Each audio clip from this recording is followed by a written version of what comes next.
hello guys नमस्ते and welcome to my vlog आजको यो भ्लगमा चाहिँ म जापानिज डिस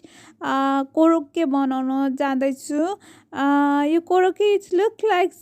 नेपालमा चाहिँ हाम्रो आलु चप जस्तो देख्छ गाइस तर इट्स नट आलु चप यो आलु चप चाहिँ होइन यो चाहिँ किमा र आलुले बनाएको हुन्छ है अनि यो चाहिँ एकचोटि तपाईँहरूले पनि ट्राई गरेर हेर्नुहोस् ल अब स्टार्ट गरौँ यसलाई चाहिने इन्ग्रेडियन्ट चाहिँ आलु किमा क्यारोट र अनियन हो अनि त्यसपछि यो फ्राई प्यानमा बटर राख्ने अनि त्यसपछि यो सबै इन्ग्रेडियन्ट राखिसकेपछि चाहिँ मजाले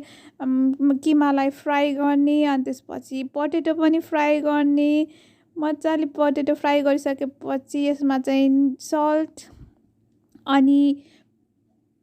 पेपर पनि एड गर्ने अनि यसलाई मजाले म्यास गरिदिने यो म्यास गरिसकेको पोटेटोलाई चाहिँ हामीले एकछिन सेलाउन दिनुपर्छ अनि यसको यो पछिको इन्ग्रेडियन्टलाई चाहिँ अन्डा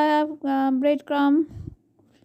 र मैदा चाहिन्छ अनि मजाले यसलाई हामीले अब गोलो गोलो बनाउनु पर्छ म्यास पोटेटोलाई गाइस यो बनाउँदाखेरि चाहिँ एकदम यो पोटेटो चाहिँ एकदम स्मुथ भएको हुनुपर्छ है किनभने यो चाहिँ फुट्न सक्छ ओइलमा चाहिँ हामीले फ्राई गर्दाखेरि त्यसैले चाहिँ यसलाई मजाले गोलो बनाउने अनि यसलाई चाहिँ म्यास गर्दाखेरि पनि एकदम राम्ररी मसिनो हुने गरिकन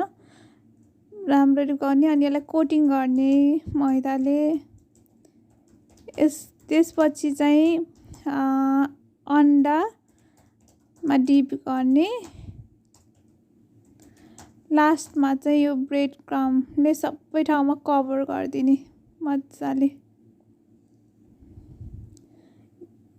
कभर गरिदिने अनि त्यसपछि मैले अर्को पनि सबै बनाइसकेँ अनि यो ओइलमा चाहिँ मजाले फ्राई गर्ने अनि अर्को साइडमा पनि यसलाई मजाले फ्राई गर्ने ओके गाइस तपाईँहरू पनि एकचोटि ट्राई गरेर हेर्नुहोस् थ्याङ्क यू बाई बाई